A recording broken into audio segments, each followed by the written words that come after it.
The first thing that we will do is to visit start.spring.io webpage, which takes us to Spring Initializer application.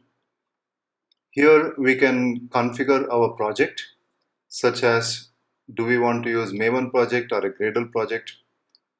I would like to use Maven project.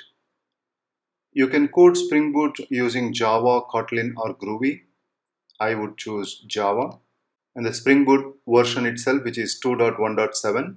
And you can give here your project details, such as what is the group ID, artifact ID. Let me give it as co.vinod and Spring Boot demo. There are a few options that you can explore, such as what is the description, what's the package name going to be, is it a jar project or a var. Most of the time we would be using Spring Boot for creating microservices or web APIs, so it's going to be just a jar file, standalone project. The version of Java, I would leave it to the default, which is 8 at this time. And then you can add some dependencies by either typing here if you know what you're looking for, such as web, security, JPA, actuator, dev tools, etc. as indicated over here. Or you can click on the list here and choose some of them.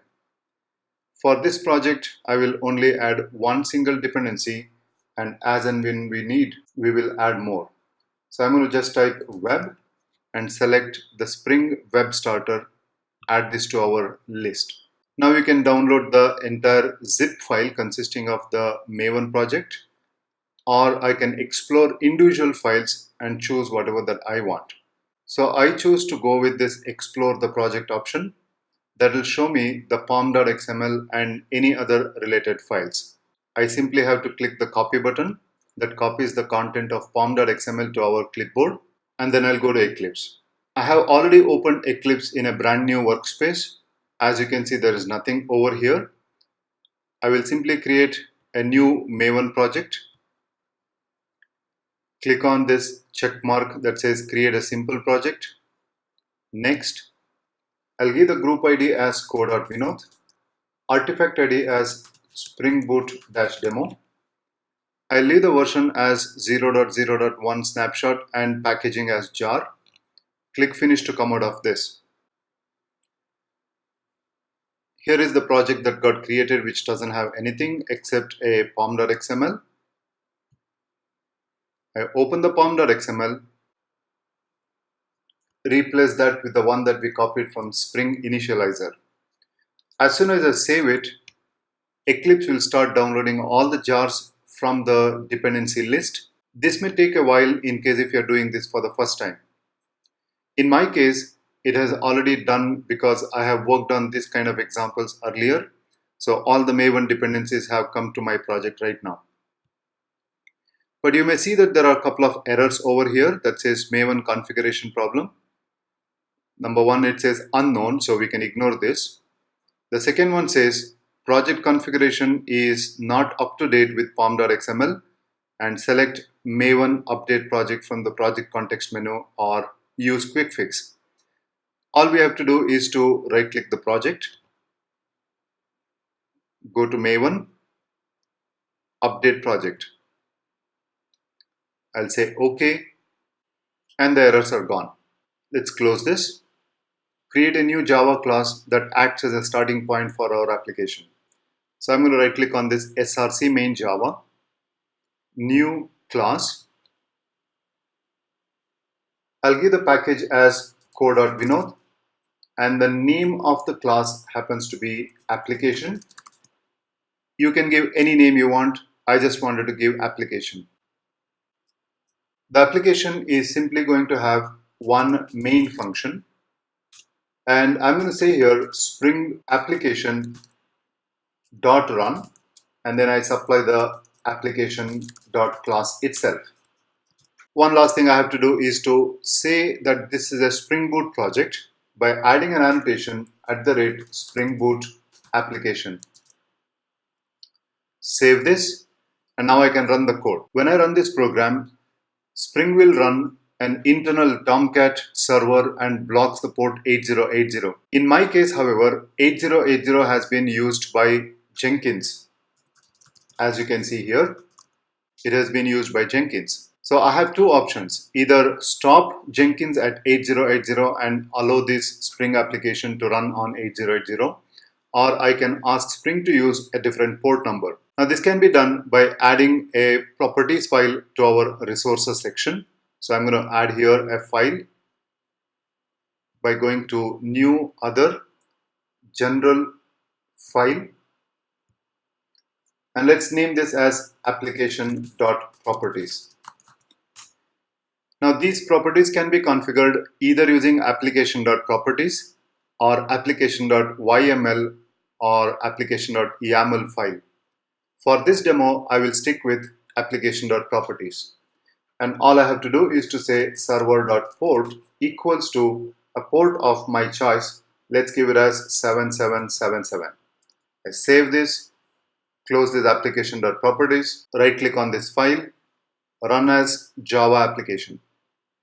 As soon as I do that, on the console you can see that it comes up with lots of logs.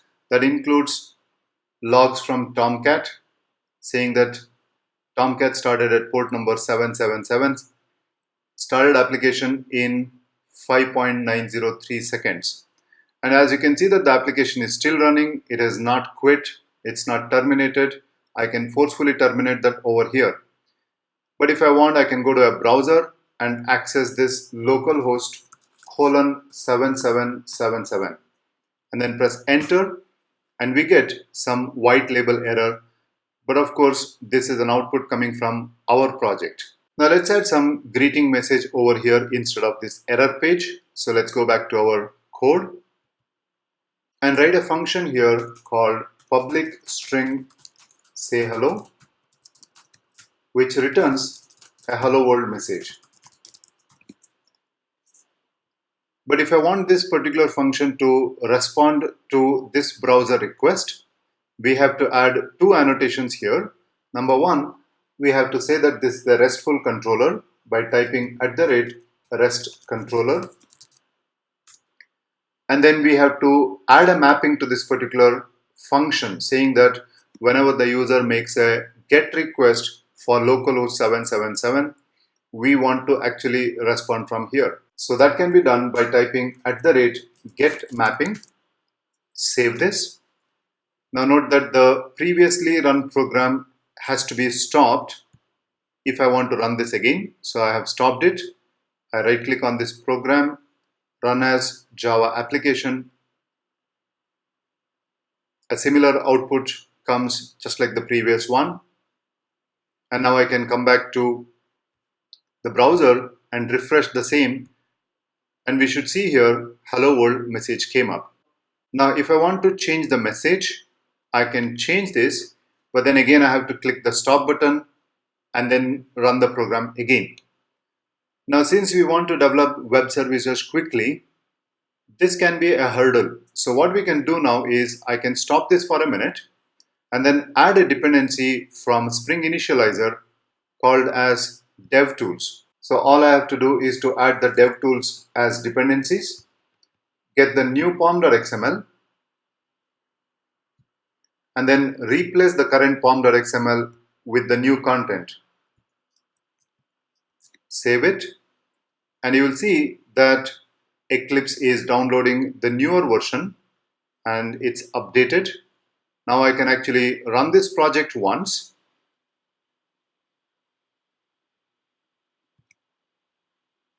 And then change the content whenever I want. And every time there is something changed and the file has been saved, the file gets compiled and automatically DevTools will reload this once again. For example, instead of hello world, I can say hello Spring Boot. Save it. And you can see that there is a reloading of the server.